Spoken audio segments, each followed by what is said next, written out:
بسم اللہ الرحمن الرحیم۔ لیٹس ڈو نیچر کی جانب سے حلق کی خراش اور کھانسی کا آزمودہ دیسی ٹوٹکا پیش خدمت ہے، آپ بھی آزمائیے۔ بہی اور بہی دانہ کے فائدے۔ بہی ایک مشہور پھل یا میوہ ہے جو کہ کئی ایک بیماریوں میں بہت ہی مفید ہے۔ کھانا کھانے کے بعد بہی کا استعمال کرنے سے دل و دماغ اور پھیپھڑوں کی گرمی دور ہو جاتی ہے۔ گرمی کے دستوں میں تو بہت ہی مفید ہے۔ پیچش اور مروڑ میں اس کا مربع بہت ہی فائدہ مند ہوتا ہے، آزمودہ ہے۔ بہی کے بیجوں کو بہی دانہ کہا جاتا ہے۔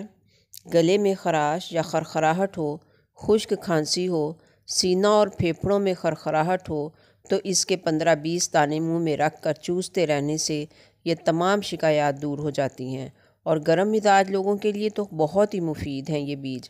اور اگر منہ میں چوستے وقت مصری بھی شامل کر لیں تو بد ذائقہ نہیں لگتا۔ ناظرین، یہ ہماری فیملی کا آزمودہ نسخہ ہے، اور گلے میں جب بھی خراش ہو تو میں اپنا علاج انہی بے ضرر بیجوں سے کرتی ہوں۔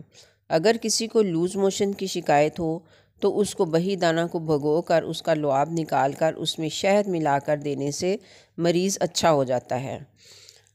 امید کرتی ہوں آپ کو ویڈیو اچھی لگی ہوگی۔ ہمارے چینل لیٹس ڈو نیچر کو سبسکرائب کیجئے، ویڈیو کو لائک اینڈ شیئر کیجئے۔ ملتے ہیں پھر نیکسٹ انشاءاللہ۔